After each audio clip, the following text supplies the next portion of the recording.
Hello guys, welcome to my channel. So for today's video ay magluluto tayo ng hairy gourd soup.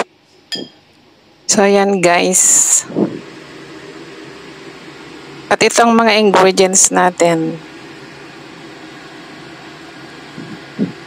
So meron tayong pork bone, hairy gourd. Ayan, babalatan ko mamaya. Peanuts,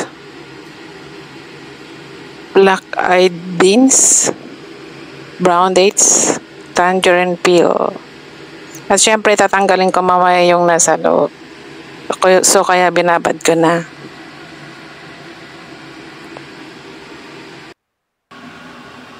So babalatan natin yung hairy gourd and then mamaya ikakat lang natin ng medyo malalaki.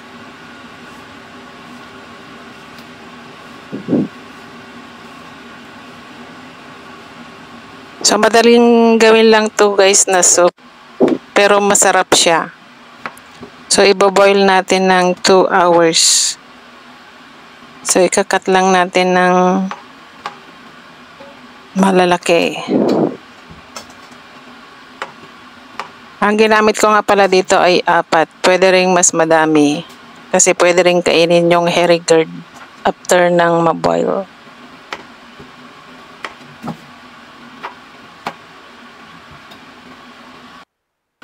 So yan guys, tapos nang na-prepare. So kayo rin natin yung nasa loob ng tangerine peel.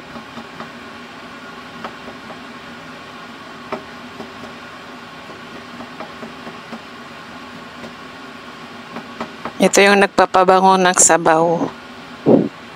Marami ding benefits ng tangerine peel.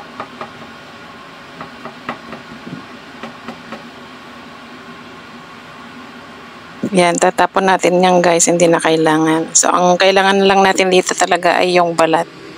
So, ayan, na-prepare na lahat at nahugasan ko na rin yung peanut and black-eyed beans. So, ayan, so magre-ready na tayo, iboboil na natin. Na-blanch ko na rin yung meat dyan guys. So, ayan, kumukulo na ang tubig. So, pagsama-samahin na natin lahat ng mga ingredients. Ayan yung pork bone, hairy gourd,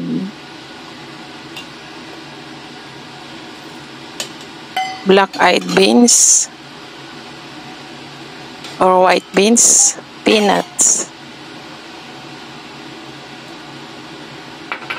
brown dates, and tangerine peel. At syempre lalagyan din natin ng salt, pampalasa. So konti lang guys. Kasi sabaw naman to. So para masarap, magbabalance dun sa tamis ng brown dates at saka yung mga seeds dyan. So ayan, iboboil natin to ng 2 hours. So see you later.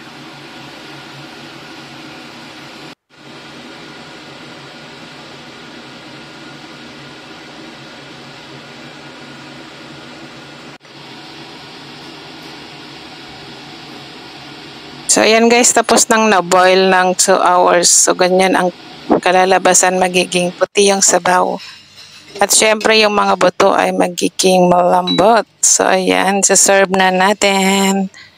Thanks for watching. See you on my next vlog.